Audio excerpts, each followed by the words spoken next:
नारद जी हिमाचल राजा के यहाँ पर गए और हिमाचल राजा ने बड़ा स्वागत किया नारद जी का।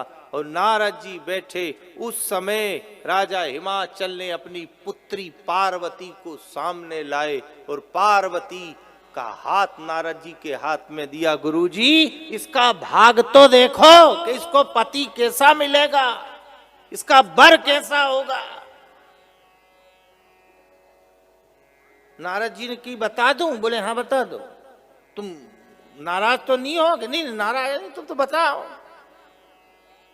इसका पति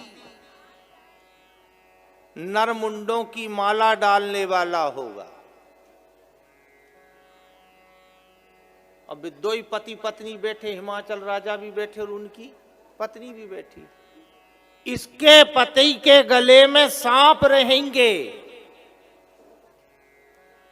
इसके पति के वस्त्र नहीं रहेंगे, बागांबर लगा होगा, वो राख लगाएगा। इसका पति कोई राजमहल में नहीं, एक पहाड़ पे रहता है, बड़ के नीचे। अब दो ही पति पत्नी ने सुनी, उनने कही ओ गुरुजी, ऐसा पति तो गुरुजी कोई पूजा अर्चना अनुष्ठान आप करवा दो, जिसे कि ये पार्वती के जो भाग में लिखा है नहीं कि ये पति ऐसा मिलेगा, वो बदला जाए, कोई अच्छा पति मिल जाए। आप कोई पूजा उपाय जानते होंगे? उस समय फिर बाबा तुलसीदास ने वो चौपाई लिखी। माताएं बहनों, आप सब ध्यान से सुनना, वो चौपाई सुनने लायक है। देवर्षि नारद कह रहे हैं, राजा हिमाचल से राजन कह मुनीस हिमवंत सुनो, ज्यों विधि लिखा लिलार, देव दनुज नर नाग मुनि को न मेटन हार।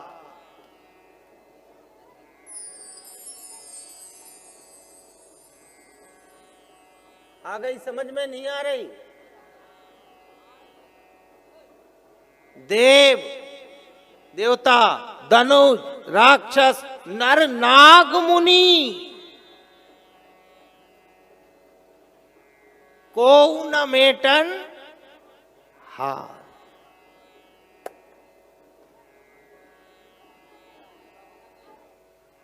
जो विधाता ने लिख दिया है साहब, फालतू में फजीता मत हो।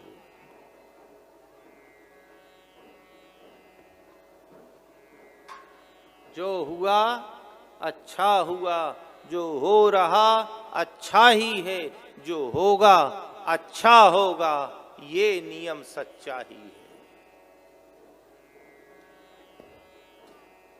अपने हाथ में केवल परमात्मा ने एक चीज दी है, ना तो उसने अपने हाथ में जन्म दिया, ना उसने अपने हाथ में जीवन दिया। वो तो सब पहले रचना हो गई है। कैसे जिएगा, कितना पढ़ेगा, कितना कमाएगा, कितना कर्म करेगा, कब मृत्यु होगी, ये सब पूर्व नियोजित है। आप जितने भाई बहन बैठे, अपने हाथ में केवल एक वस्तु परमात्मा ने दी है, और वो वस्तु है कि अगर हम चाहें तो अपनी मृत्यु सुधार सकते हैं।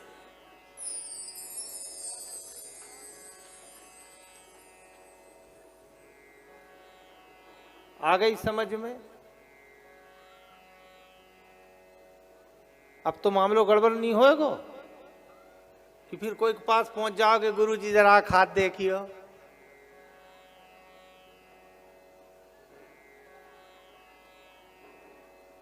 केवल एक चीज अपने हाथ में है बस, उस वस्तु का नाम है कि हम मृत्यु सुधार सकते हैं।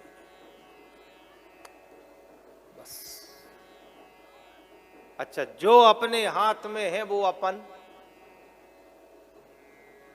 सुधार नहीं पा रहे, और जो नहीं है उसके पीछे दौड़ लगा रहे। हम मौत सुधार सकते कैसे? भजन से, साधना से, भक्ति से। ये काय का साधन है? ये मृत्यु सुधारने का साधन है भैया, मृत्यु सुधारने का साधन है। करो प्रयास। और हम निवेदन आपसे ये कर रहे, ज्यादा नहीं बने तो इतना भजन तो करके जाना कि अगला जन्म फिर मनुष्य का परमात्मा दे दे। इतना तो करके जाओ। कहिए संसार की आपाधापी में जीवन खराब मत कर देना प्यारे। सांस,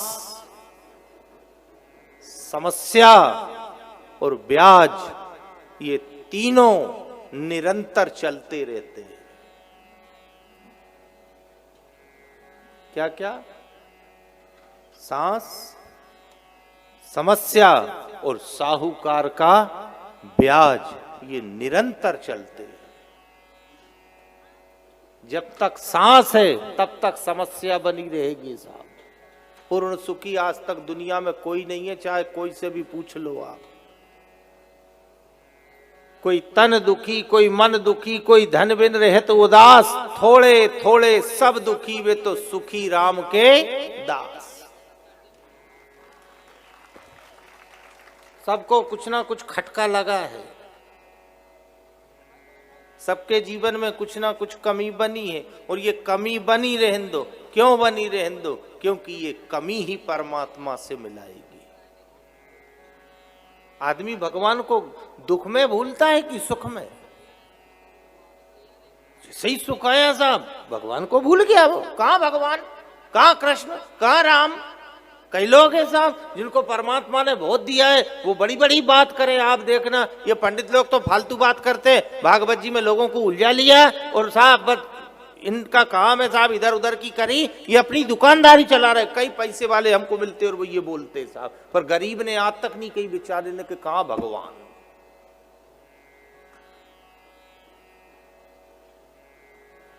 जो पैसा आया, जो संपत्ति आई, बस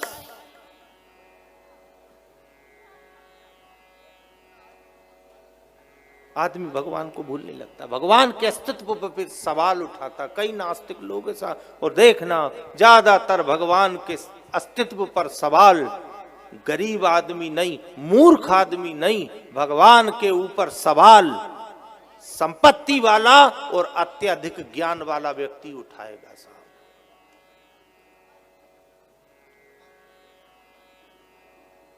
गरीब आदमी तो बहुत श्रद्धा से नमन करता है, बहुत श्रद्धा से नमन करे।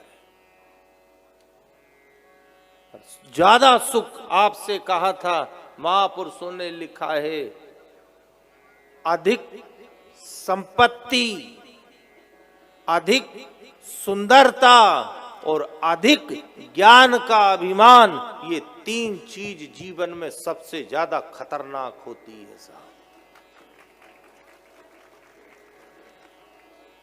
ध्यान रखना भाई बहनों, अधिक क्या? संपत्ति, अधिक सुंदरता, घातक है।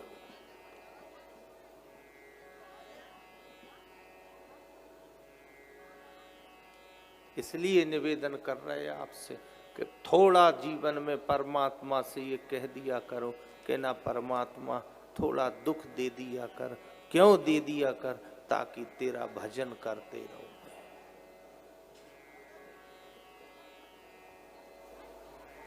दुख में भजन होता है साहब, सुख में नहीं हो। कब याद आती है पानी की? आप भोजन करते हो, कब पानी की याद आए? जब मुंह में जैसे ही मिर्ची आई कि उसी समय आवाज आती है पानी ले आओ।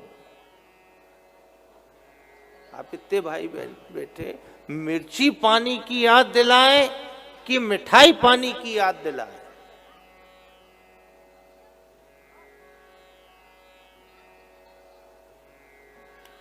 कब पानी की याद आए? जैसे ही मिर्ची खाई वैसे ही पानी की याद आती है। मिठाई खाने के बाद पानी की याद नहीं आए साहब। ऐसे ही जीवन में जैसे ही दुख आया वैसे ही उस गोविंद की याद आती है साहब। माँ जानकी के जीवन में दुख आया और माँ जानकी लंका में रो रही है। कौन को याद कर रही है? राम को।